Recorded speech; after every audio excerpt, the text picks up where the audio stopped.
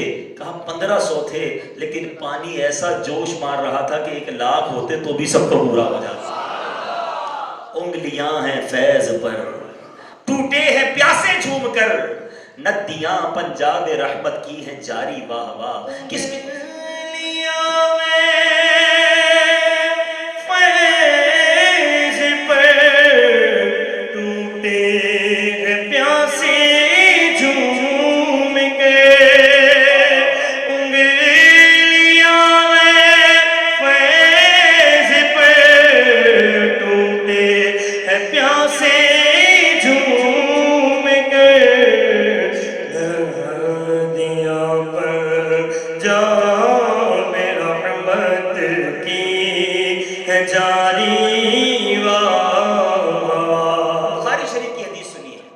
پاک کا خلاصہ حضرت انس بن مالک راوی ہے۔ نبی پاک علیہ السلام جمعے کا خطبہ دے رہے ہیں، ایک صحابی آیا، عرض کی یا رسول اللہ صلی اللہ علیہ وسلم پانی نہیں ہے، قحط ہے، مویشی مر رہے ہیں، یا رسول اللہ بارش کی ضرورت ہے۔ میرے آقا نے منبر پر کھڑے ہو کر دعا فرمائی۔ حدیث کے الفاظ ہیں اسی وقت، حالانکہ اس وقت مدینہ منورہ میں آسمان پر کوئی بادل نہ تھا، نبی پاک کے ہاتھ اٹھانے کی دیر تھی، پہاڑوں کی مانند بادل آئے، ایسی بارش ہوئی کہ پیارے آقا ابھی ممبر سے نیچے نہیں آئے تھے، آپ کی داڑھی سے بارش کے قطرے گر رہے تھے۔ بارش ہوتی رہی، کنٹینیو بارش ہوتی رہی، پورا ہفتہ بارش ہوتی رہی۔ اگلا جمعہ پھر آ گیا، نبی پاک پھر ممبر پر موجود ہیں۔ وہ صحابی، یا روایت کے الفاظ ہے کوئی اور صحابی کھڑے ہوئے، عرض کی یا رسول اللہ ہم ہلاک ہو گئے، اتنی بارش ہو گئی کہ اب گھر ڈوبنے لگے ہیں، کرم فرمائیے آقا، بارش رکنے کی دعا کیجئے۔ پھر عرض کروں گا صحابہ کا عقیدہ دیکھو، بارش چاہیے ہوتی پھر بھی نبی پاک کے در آتے، رکوانی ہوتی پھر بھی آقا کے پاس آتے۔ بخاری شریف کی حدیث ہے، پیارے آقا نے دعا فرمائی اللہم حوالینا ولا علینا، اتھارٹی دیکھو، آپ نے یہ دعا تو سنی ہوگی کہ یا اللہ بارش عطا کر دے، یہ دعا بھی سنی ہوگی یا اللہ بارش رکوا دے، مگر نبی پاک کی اتھارٹی دیکھو، میرے آقا دعا کرتے ہیں یا اللہ ہم پر بارش نہ ہو، ہمارے اطراف میں بارش ہوتی رہے۔ حدیث کے الفاظ ہیں آقا نے انگلی اٹھائی، جدھر جدھر انگلی اٹھاتے جاتے بادل کٹتا جاتا، مدینہ منورہ کے اوپر آسمان کھل گیا اور آپس آس پاس کھیتوں میں بارش ہوتی رہی۔ سبحان اللہ، یہ اختیارات رب نے نبی پاک کو عطا کیے کہ زمین پر رہ کر چاند کو اشارہ کرے 2 ٹکڑے ہو جائے، سورج کے لیے دعا کرے وہ واپس آ جائے، بادلوں پر حکومت میرے آقا کی۔ امام عشق و محبت انہی خوبصورت واقعے کی طرف اشارہ کرتے ہوئے کیا خوبصورت وسیلہ، کیا خوبصورت التجا پیارے آقا کی بارگاہ میں پیش کرتے ہیں، جن کو سوئے آسمان پھیلا کے جل تھل کر دیے، آقا جن کو سوئے آسمان پھیلا کے جل تھل کر دیے، صدقہ ان ہاتھوں کا پیارے ہم کو بھی درکار ہے۔ ارے پیارے آقا کے کن کن اختیارات کی بات کی جائے، حضرت ابو قتادہ رضی اللہ تعالیٰ عنہ، غزوہ احد کا موقع ہے، نبی پاک علیہ السلام پر تیروں کی بارش ہو رہی تھی، صحابہ کرام نے غزوہ احد میں پیارے آقا کو گھیر لیا۔ جو جان نثاری کے واقعات غزوہ احد میں ملتے ہیں وہ کسی اور غزوے میں نہیں ملتے۔ 30 کے قریب صحابہ کرام نے نبی پاک کو گویا کارڈن کیا ہوا تھا، باری باری شہید ہوتے گئے، ظالم تیر چلاتے گئے، صحابہ شہید ہوتے گئے۔ حضرت ابو قتادہ رضی اللہ تعالیٰ عنہ نے اپنا چہرہ نبی پاک کے چہرے کے سامنے کر لیا کہ کہیں پیارے آقا کو کوئی تیر نہ لگ جائے۔ ایک تیر آیا، حضرت ابو قتادہ رضی اللہ تعالیٰ کی آنکھ میں لگا، حدیث کے الفاظ ہیں آپ کی آنکھ باہر آ گئی، آنکھوں کا ڈھیلا باہر آ گیا۔ کسی ڈاکٹر کے پاس نہ گئے، نبی پاک کے پاس اپنی نکلی ہوئی آنکھ لے کر حاضر ہو گئے۔ پیارے آقا نے اس آنکھ کو واپس اس جگہ پر لگایا، ایک روایت کے مطابق اپنا لعاب دہن لگا کر لگایا اور دعا کی یا اللہ ابو قتادہ نے تیرے نبی کے چہرے کی حفاظت کے لیے اپنا چہرہ آگے کیا تھا، یا اللہ اس کی آنکھ کو روشن کر دے۔ حضرت ابو قتادہ رضی اللہ عنہ کہتے ہیں کہ پہلی آنکھ سے زیادہ اب اس آنکھ میں اچھا نظر آتا ہے جس آنکھ کو نبی پاک نے اپنے ہاتھوں سے واپس لگایا تھا۔ ایسے ایسے اختیارات سرور کائنات علیہ السلام کے پاس موجود ہیں۔ بہرحال یہ بات تو اتنی طویل ہے، معجزات کی فہرست اتنی ہے، ہم ساری رات بیان کرتے چلے جائیں پیارے آقا کے معجزات، نبی پاک کے اختیارات کا احاطہ نہیں ہو سکتا۔ شاعر لکھتا ہے نا، زندگیاں ختم ہوئیں اور قلم ٹوٹ گئے، زندگیاں ختم ہوئیں اور قلم ٹوٹ گئے، آقا تیرے اوصاف کا ایک باب بھی پورا نہ ہوا، دلدار بڑے آئے محبوب بڑے دیکھے، جو دیکھے سبھی تیرے قدموں میں پڑے پڑے، ارباب نظر کو کوئی ایسا نہ ملے گا، ارے بندے تو بہت مل جائیں گے پر آقا نہ ملے گا. تاریخ اگر ڈھونڈے گی ثانی محمد، تاریخ اگر ڈھونڈے گی ثانی محمد. ارے ثانی تو بڑی چیز ہے، سایہ نہ. اب بیان کا ایک اور رخ. یہ واقعات تو پہلے بھی آپ نے سنے ہوں گے، مگر اختیارات مصطفیٰ پر بات ہو رہی ہے نا. یہ اختیارات میرے آقا کے مدینہ منورہ میں مزار شریف میں جانے کے بعد ختم نہیں ہو گئے. پیارے آقا کے یہ کمالات کا سلسلہ اب بھی جاری ہے. اب بھی کسی کو خواب میں آ کے نواز رہے ہیں، کسی کی بگڑی بنا رہے ہیں. پوری دنیا میں قصیدہ بڑے شوق سے پڑھا جاتا ہے. آپ سب نے وہ کئی بار سنا ہوگا. عرب و عجم، امریکہ ہو یا افریقہ، دنیا بھر کے مسلمان اس قصیدے کو شوق سے پڑھتے ہیں، اور وہ ہے قصیدہ بردہ شریف. کیا اس کے اشعار ہیں؟ مولا صلی وسلم دائما ابدا علی حبیبک خیر خلق کلہم.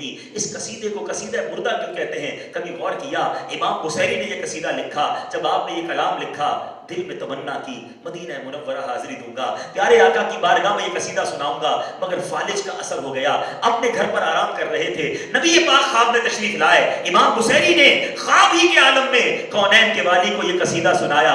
میرے آقا نے انہیں اپنی چادر عطا کر دی. عربی میں بردہ کہتے ہیں چادر کو. دیکھو خواب میں کوئی کام ہو جائے نا، اٹھنے کے بعد وہ بات باقی نہیں رہتی. ہمیں خواب میں کوئی تحفہ دے، اٹھتے ہیں تو وہ تحفہ ہاتھ میں نہیں ہوتا. مگر اختیارات مصطفیٰ دیکھو، کمال آقا دیکھو. حضرت امام بصیری رحمۃ اللہ تعالی علیہ جب خواب سے بیدار ہوتے ہیں، آپ کے کاندھے پر وہ چادر موجود ہوتی ہے جو نبی پاک نے عطا فرمائی. ساری دنیا اسے قصیدہ بردہ کہتی ہے. اے ایمان والو، اے عاشقان رسول، سوچو تو صحیح ہے بردہ کیوں کہتے ہیں. یہ میرے آقا کا وہ معجزہ ہے جو امام بصیری کو میرے آقا نے عطا فرمایا، وہ چادر عطا فرمائی. بہرحال میرے آقا کے معجزات کو، میرے آقا کے کمالات کو ایک دن ہم سب نے دیکھنا ہے. ایک دن آنا ہے جس دن اس کمال کو ہم سب نے دیکھنا ہے. اور وہ دن کون سا ہوگا؟ امام عشق محبت اعلیٰ حضرت لکھتے ہیں نا، فرماتے ہیں عرش حق ہے مسند رفعت رسول اللہ کی. عرش حق ہے مسند رفعت رسول اللہ کی. دیکھنی ہے حشر میں عزت رسول اللہ کی. لا رب العرش جس کو جو ملا ان سے ملا، بٹتی ہے کونین میں نعمت رسول اللہ کی. ٹھیک ہے، ہم نے سنا ہے کہ قیامت کے دن مجرموں کو گرفتار کیا جائے گا، مگر اس دن مجرموں کا ایک حامی بھی ہوگا. ٹوٹ جائیں گے گناہگاروں کے فوراً قید و بند، ٹوٹ جائیں گے گناہگاروں کے فوراً قید و بند. کیوں؟ حشر کو کھل جائے گی طاقت رسول اللہ کی. وہ دن آنا ہے، وہ دن نبی پاک کی وہ شان دکھانے کا دن ہے. آپ کو معلوم ہے قیامت کے دن لوگ مختلف انبیاء کے پاس جائیں گے، ہمارے پر کرم کیجئے، اللہ کی بارگاہ میں سفارش کیجئے، ہم بڑی تکلیف میں ہیں، آج بڑی گرمی بھی ہے اور حساب کتاب بھی شروع نہیں ہو رہا، حضور ہماری مدد کیجئے. ہر نبی یہ جواب دیں گے اذهبوا الى غیری، کسی اور کے پاس جاؤ.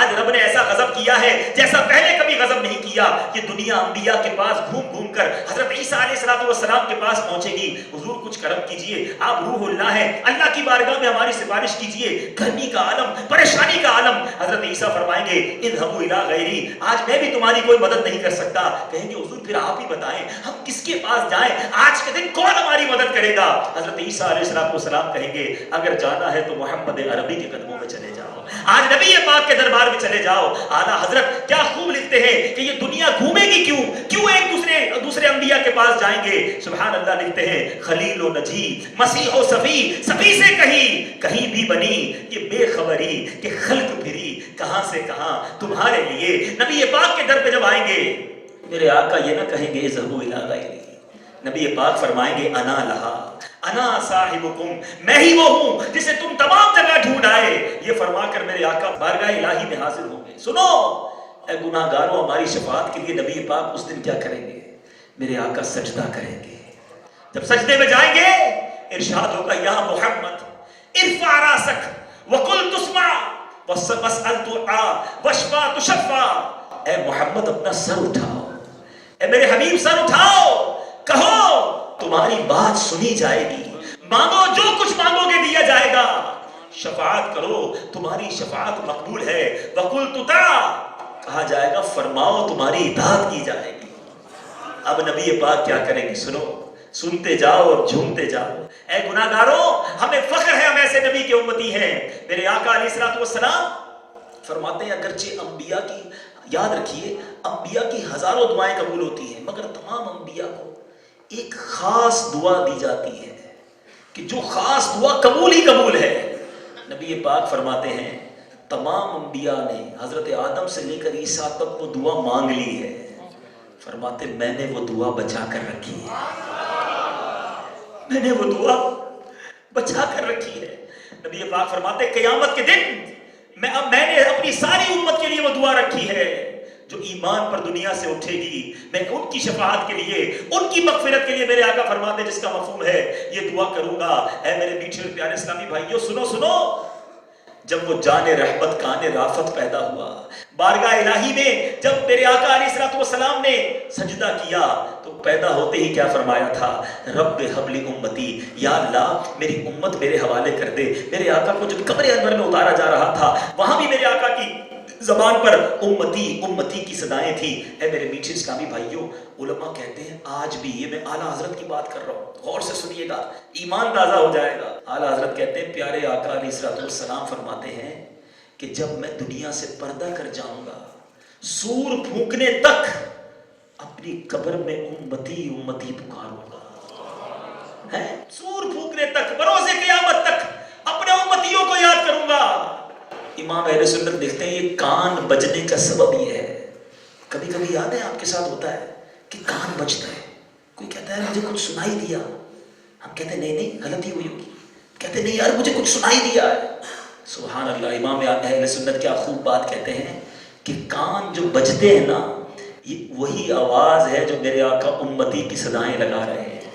یہ کبھی کبھی تمہارے کانوں سے ٹکرا جاتی ہے، کبھی تمہاری روح سے ٹکراتی ہے۔ فرمایا جب ایسا ہو کہ تمہیں ایسا لگے میرے کان بجے ہیں، درود پاک پڑھنا، کہ یہ درود پڑھنا مستحب ہے۔ اے میرے میٹھے اور پیارے اسلامی بھائیوں، ایسے آقا ہمیں ملے۔ حدیث پاک میں آیا میرے میٹھے اور پیارے اسلامی بھائیوں، لواء الحمد، ایک جھنڈا نبی پاک علیہ الصلوۃ والسلام کو دیا جائے گا۔ وہ جھنڈا کیسا ہوگا؟ سنو، بہت سنا ہوگا کہ لواء الحمد عطا ہوگا۔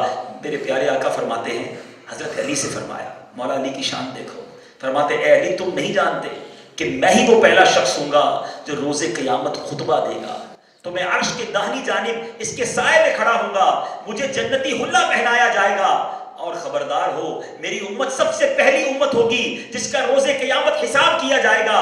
اس کے بعد میں تمہیں بشارت دیتا ہوں تم وہ پہلے شخص ہوگے کہ تمہیں بلایا جائے گا اور تمہیں لوگوں کا جھنڈا سپرد کیا جائے گا، اور فرمایا جس کا نام لواء الحمد ہوگا۔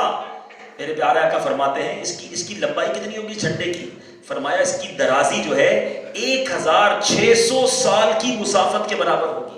1600 سال اگر کوئی گھوڑ سوار گھوڑا دوڑاتا رہے، اس کے سائے جتنا یہ جھنڈا طویل ہوگا۔ اے میرے میٹھے اسلامی بھائیوں، غور کرنے کی بات ہے، اتنا بڑا جھنڈا کیوں دیا جائے گا یہ تو رب جانتا ہے، مگر جب میں نے یہ روایت پڑھی، مجھے شہنشاہ سکن مولانا حسن رضا خان صاحب کا وہ شعر، یہ روایت پڑھنے کے بعد سمجھ آیا کہ جب مولا علی کے ہاتھ میں اتنا بڑا جھنڈا ہوگا، میرے آقا وہاں موجود ہوں گے، اتنا بڑا جھنڈا کتنا بڑا ہوگا۔ مگر میدان عرفات تو ہم نے دیکھا ہے، وہاں 20-25 لاکھ حاجی ہو تو دور دور تک سر ہی سر نظر آتے ہیں، محشر میں تو اربوں لوگ ہوں گے، یہ کتنا بڑا میدان ہوگا، نہ جانے میں اور آپ کدھر ہوں گے۔ اور اگر ہمیں تلاش کرنا ہوگا کہ آقا کہاں ہے، میرے آقا کہاں ہے، چلو ان کے پاس چلتے ہیں، تو کوئی نشانی ہوگی کہ نہیں؟ سبحان اللہ، لواء الحمد دور سے بتا رہا ہوگا کہ نبی پاک وہاں موجود ہیں۔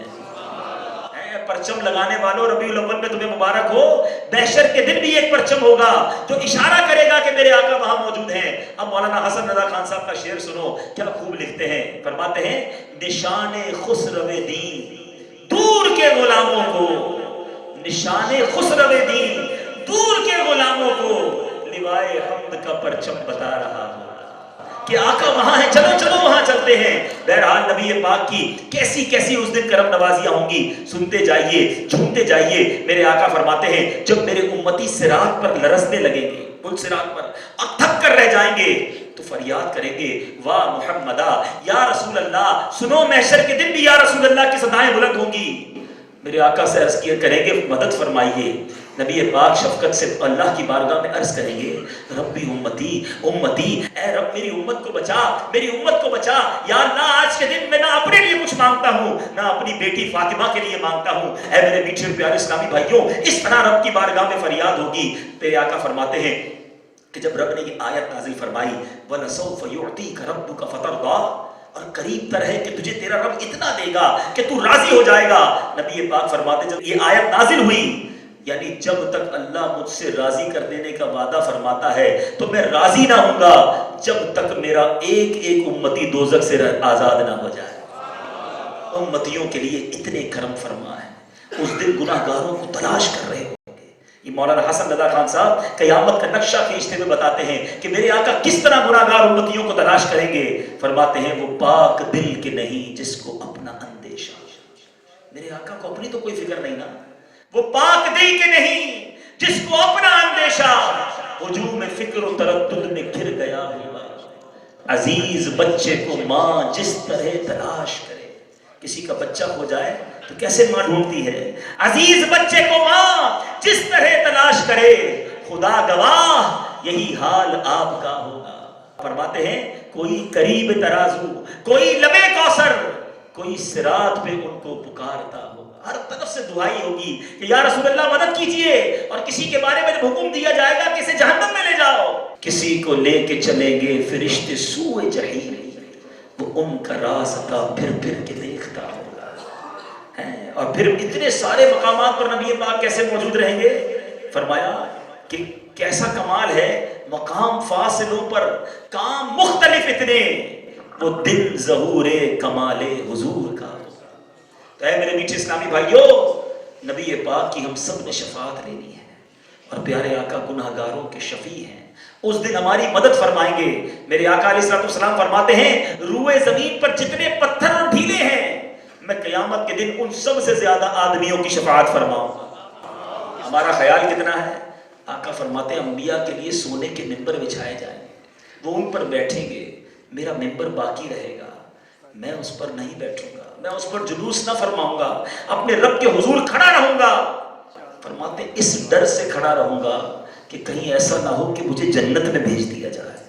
کمال دیکھو، ہمیں جنت میں جانے کی تمنا ہے. آقا کہتے ہیں کہیں مجھے جنت میں نہ بھیج دیا جائے کیونکہ کہیں میری امت پیچھے نہ رہ جائے. اے امتیوں کتنا پیار ہے تم سے. فرماتے پھر عرض کروں گا اے رب میری امت، میری امت. اے میرے میٹھے اور پیارے اسلامی بھائیوں، اللہ فرمائے گا اے محمد صلی اللہ علیہ وسلم تیری کیا مرضی ہے، میں تیری امت کے ساتھ کیا کروں.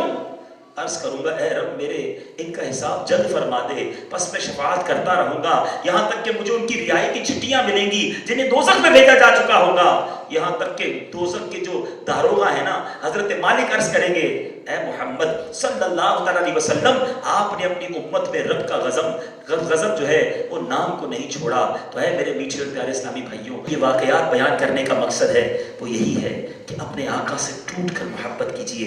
نبی پاک علیہ الصلوۃ والسلام کی سچی غلامی اختیار کیجئے کیونکہ محشر میں ہم نے انہی کی شفاعت لینی ہے جن کو رب نے بہت سارے اختیارات سے نوازا اور محشر میں شفاعت بھی انہوں نے کرنی ہے. مگر کیا میں اور آپ ایسے اعمال کر رہے ہیں کہ ان کی بارگاہ میں منہ دکھا سکیں گے؟ کیا ہم زندگی ایسی گزار رہے ہیں کہ پیارے آقا کی شفاعت کی خیرات ان سے طلب کر سکیں گے؟ پیارے آقا تو فرماتے ہیں جس نے میری سنت سے منہ موڑا وہ مجھ سے نہیں. اور آج تو ہم نبی پاک کے دشمنوں کے طریقے پر زندگی گزار رہے ہیں، دشمنان مصطفیٰ کے طریقے پر زندگی گزار رہے ہیں. اگر محشر کے دن پیارے آقا نے یہ فرما دیا کہ جاؤ میں تمہاری شفاعت نہیں کرتا، تم میرے دشمنوں کے طریقے پر چلتے رہے، اس وقت ہم کس کے پاس جائیں گے؟ اس دن کوئی اور آسرا نہیں، نبی پاک کے سوا کوئی نہیں جس نے ہماری بخشش کروانی ہے. تو خدا را ان کی سچی غلامی اختیار کیجیے، زندگی ایسی گزاری ہے جو نبی پاک نے فرمایا. میں تمام میرے یہاں شوبز سے تعلق رکھنے والے اور دیگر تمام اسلامی بھائیوں سے بھی گزارش کروں گا آج ایک پکی سچی نیت کر کے جانا ہے کہ آج کے بعد میری کوئی نماز قضا نہیں ہوگی. زوردار نعرہ لگائیں کہ شیطان یہاں سے دور بھاگ جائے. آج کے بعد میری کوئی نماز قضا نہیں ہوگی. اچھا نماز پیارے آقا کے لیے کتنی پسندیدہ ہے. میرے آقا فرماتے ہیں نماز میں میری آنکھوں کی ٹھنڈک ہے. اب نماز آقا کی آنکھوں کی ٹھنڈک اور اب نماز میں ضائع کرتے رہے تو کسی بھی صورت میں نماز ضائع نہ کریں. پھر کوشش کریں کہ اپنی لائف، اپنی زندگی نبی پاک کی سنت کے مطابق گزاریں، پیارے آقا کے عشق میں گزاریں، کیونکہ جس نے کام آنا ہے اگر انہی کا عشق دل میں نہیں ہے، انہی سے محبت نہیں ہے، انہی کے طریقوں پر عمل نہیں ہے، تو کہیں ایسا نہ ہو قیامت کے دن محرومی ہمارا مقدر بن جائے۔ ایک بڑی اہم بات کہ بعض اوقات ڈراموں میں، کانسرٹس میں یا اس طرح کے پروگرامز میں لطیفے سناتے ہوئے ایسے جملے زبان سے کہہ دیے جاتے ہیں جو بندے کو ایمان سے خارج کر دیتے ہیں۔ یہ کفریہ کلمات ہوتے ہیں جو پتہ بھی نہیں چلتا۔ پیارے آقا علیہ الصلوۃ والسلام فرماتے ہیں ان فتنوں سے پہلے نیک اعمال کے سلسلے میں جلدی کرو جو تاریک رات کے حصوں کی طرح ہوں گے۔ ایک آدمی صبح کو مومن ہوگا اور شام کو کافر ہوگا، اور شام کو مومن ہوگا اور صبح کو کافر ہوگا، نیز اپنے دین کو دنیاوی ساز و سامان کے بدلے فروخت کر دے۔ یعنی اس طرح کے فتنوں کے بارے میں نبی پاک نے پہلے ارشاد فرمایا۔ ایک طویل حدیث پاک ہے، پیارے آقا علیہ الصلوۃ والسلام نے فرمایا اولاد آدم مختلف طبقات پر پیدا کی گئی ہے، بعض لوگ مومن پیدا ہوئے، حالت ایمان پر زندہ رہے اور مومن ہی دنیا سے گئے۔ یہ تو بہت اچھی بات ہے۔ آگے فرمایا بعض لوگ کفر پر پیدا ہوئے، حالت کفر پر رہے اور کفر ہی پر مریں گے، جبکہ بعض مومن پیدا ہوئے، سنیے گا، مومنانہ زندگی گزاری مگر حالت کفر پر رخصت ہوتے ہیں۔ فرمایا بعض کافر پیدا ہوئے، کافر زندہ رہے مگر مومن ہو کر مریں گے۔ مرتے مرتے ہم نے دیکھا نا کئی کافر کلمہ پڑھ لیتے ہیں، تھوڑا پہلے ایمان لے آتے ہیں، لیکن کہیں ایسا تو نہیں، یہ ون وے ٹریفک نہیں ہے۔ دنیا میں موسٹ گروئنگ ریلیجن، پوری دنیا میں سب سے زیادہ تیزی سے جس مذہب کو قبول کیا جا رہا ہے وہ اسلام ہے، بہت اچھی بات ہے، لیکن یہ ون وے ٹریفک نہیں ہے کہ غیر مسلم مسلمان ہو سکتا ہے تو مسلمان کافر نہیں ہو سکتا۔ اللہ نہ کرے اگر کوئی ایسے جملے، کوئی ایسی باتیں ہماری زبان سے نکل گئی تو ہم کدھر جائیں گے؟ ذرا غور کیجیے، بعض اوقات جب اس طرح کی بات کرتے ہیں نا کسی سے تو کوئی کہتا ہے یار کیا چند جملوں سے بھی کوئی کافر ہو سکتا ہے؟ اتنا سخت کر دیا آپ نے دین۔ اچھا جناب مجھے ایک بات بتائیں، ایک غیر مسلم ساری زندگی غیر مسلم رہے اور مرنے سے کچھ دن پہلے کہے لا الہ الا اللہ محمد الرسول اللہ، دل سے تصدیق قلب کے ساتھ، وہ مسلمان ہو جائے گا؟ ایک جملہ کہنے سے تو مسلمان ہو گیا نا۔ اگر جملے کا اعتبار نہ ہوتا، بالکل اسی طرح شادی نکاح کس طرح ہوتا ہے، ایک غیر عورت ہوتی ہے، دو گواہوں کی موجودگی میں ایجاب و قبول ہوتا ہے، وہ عورت بیوی بن جاتی ہے۔ عورت کو غصے میں آ کر مرد 3 جملے کہہ دیتا ہے تو طلاق ہو جاتی ہے۔ ارے اسلام میں الفاظ کا بڑا عمل دخل ہے، تو خدا را اس کو آرڈنری نہ لیں۔ میں آپ کو آپ کا بھائی بن کر ہاتھ جوڑ کر سمجھانے آیا ہوں کہ خدا را ایسے جملوں سے پرہیز کریں کہ کہیں ایسا نہ ہو لوگوں کو ہنساتے ہنساتے میں اپنی جہنم کٹھی کر لوں، اپنے لیے جہنم کا ایندھن بنا لوں، معلوم تو کر لوں کہ کون سا جملہ کفریہ کلمات تک لے جاتا ہے۔ اگلی بات سنیے میرے میٹھے اور پیارے اسلامی بھائیوں، یہ حدیث ڈرانے کے لیے کافی ہے۔ پیارے آقا علیہ الصلوۃ والسلام کا ارشاد، یہ میرے جتنے اسلامی بھائی بیٹھے ہیں یہ ہم سب کے لیے بھی بہت زبردست حدیث ہے۔ میرے آقا فرماتے ہیں بندہ کبھی اللہ تعالیٰ کی خوشنودی کی بات کہتا ہے، اللہ کی رضامندی والی بات کہتا ہے اور اس کی طرف توجہ بھی نہیں کرتا، یعنی اس کے نزدیک یہ بات معمولی ہوتی ہے، مگر اللہ تعالیٰ اس بات کی وجہ سے اس کے بہت سے درجے بلند کر دیتا ہے، پتہ بھی نہیں ہوتا مگر درجے بلند ہو جاتے ہیں۔ آگے فرمایا کبھی اللہ پاک کی ناراضگی کی بات کرتا ہے، بخاری کی حدیث ہے، اور اس کا خیال بھی نہیں کرتا اور اس بات کی وجہ سے جہنم میں گرتا ہے۔ یہ بولنے سے پہلے سوچنا ہے، کوئی ایسی بات نہ نکل جائے کہ میرا مالک مجھ سے ناراض ہو جائے اور جہنم میرا ٹھکانہ ہو جائے۔ میں 2-3 مثالیں دے دیتا ہوں۔ اب کوئی کہے کہ اچھا ہے جہنم میں جائیں گے، فلمی اداکار بھی تو وہیں ہوں گے، لطیفے سنانے کے لیے لوگ اس طرح کے جملے کہتے ہیں۔ یہ جملہ کہنا کیسا؟ سنیے، کفر ہے۔ کیوں؟ اس کی وجہ یہ ہے کہ اگر کوئی کہے تو میں نے مذاق میں کہا تھا تو بھی کفر ہے، کیونکہ جہنم کے عذاب کی تخفیف ہے نا اس میں، عذاب الہی کو ہلکا جانا کہ ہم بھی وہیں جائیں گے۔ اے میرے میٹھے اور پیارے اسلامی بھائیوں، حضرت مفتی امجد علی اعظمی فرماتے ہیں جو بطور تمسخر، ٹھٹھا یعنی مذاق مسخری کے لیے کفر کرے گا وہ بھی مرتد ہے، اگرچہ کہتا ہے کہ میرا یہ عقیدہ نہیں تھا۔ یہ مذاق نہیں ہے دین، اس میں مذاق نہیں چلے گا۔ اسی طرح اگر کوئی کامیڈین بعض اوقات اس طرح بھی جملے کہہ دیتے ہیں کہ اگر تم جنت میں چلے بھی گئے تو سگریٹ جلانے کے لیے تو ہمارے پاس دوزخ نہیں آنا پڑے گا، معاذ اللہ۔ یہ قول بھی علماء کہتے ہیں کفر ہے، کیونکہ اس میں بھی جہنم کے عذاب کو ہلکا سمجھا گیا نا کہ ہم تو وہاں ہوں گے، کوئی بات نہیں۔ توبہ توبہ۔ کسی نے کہا کہ جناب نماز پڑھیے، جواب دینے والا کہتا ہے کہ آج تو نماز کی چھٹی ہے۔ توبہ، یہ جملہ سری کفر ہے۔ نماز کے فرض کو اس نے وہ گویا ختم کرنے کی بات کی نا، یہ بات ایسی نہیں جو کی جائے۔ اسی طرح بہت سارے فلمی گانوں کے شعر آ گئے ہیں جن اشعار کے اندر ایسا کفر ڈال دیا گیا کہ بدقسمتی کے ساتھ مجھے تو لگتا ہے یہ کوئی سازش ہے کہ فلموں میں ایسے گانے میں اشعار ڈال دو کہ لوگ گنگناتے رہیں، اسے دہراتے رہیں اور ایمان سے خارج ہوتے رہیں۔ ایک شعر اور بہت سارے میرے پاس لکھے ہیں، دل میں ہو تم آنکھوں میں تم، بولو تمہیں کیسے چاہوں، پوجا کروں سجدہ کروں جیسے کہو ویسے چاہوں۔ اس میں اپنے مجازی محبوب کی پوجا کرنے کی اجازت مانگی گئی ہے جو کفر ہے، سجدہ کرنے کی اجازت مانگی گئی ہے، غیر خدا کو سجدہ تعظیمی حرام اور سجدہ عبادت کفر ہے۔ سوچتا ہی کوئی نہیں ہے کیا بول رہے ہیں کیا بول رہے ہیں۔ اچھا بعض اوقات ایسا بھی ہوتا ہے کہ کسی اداکار کسی شوبز والے کی طرف سے کوئی جملہ مشہور ہو جاتا ہے اور پھر باقی لوگ بھی اسے دہراتے ہیں۔ سوچیں یہ کتنا بڑا گناہ جاریہ ہے۔ خدا را اپنے ایمان کی فکر کیجیے۔ ایمان سلامت ہوا نا گناہ گار ہی ہوئے، ایمان سلامت ہوا نا تو بڑے آسرے ہیں۔ اللہ کے حبیب کرم فرمائیں گے، ہمارے جو اولیاء کرام ہیں ان کا دامن مل جائے گا، لیکن ایمان ہی نہ ہوا تو کیا ملنا ہے پھر؟ اے میرے میٹھے اسلامی بھائیوں، ہمارے صحابہ کو ایمان کی فکر کیسی ہوتی تھی؟ سیدنا ابوبکر صدیق رضی اللہ تعالیٰ عنہ خلیفۃ المسلمین ہیں، امیر المومنین ہیں، قطعی جنتی ہیں، مگر کیا کہتے ہیں؟ اے پرندے، ایک پرندے کو دیکھ کر کہا، اے پرندے کاش میں تمہاری طرح ہوتا، مجھے انسان نہ بنایا جاتا، کیونکہ اب ایمان کی حفاظت بھی کرنی ہے، قبر و حشر کا معاملہ بھی ہے، تو یہ آرڈنری نہ لے اس کو۔ اللہ مجھے بھی آپ کو بھی ایمان کی فکر کرنے کی توفیق عطا فرمائے۔ میرے اعمال کا بدلہ تو جہنم ہی تھا،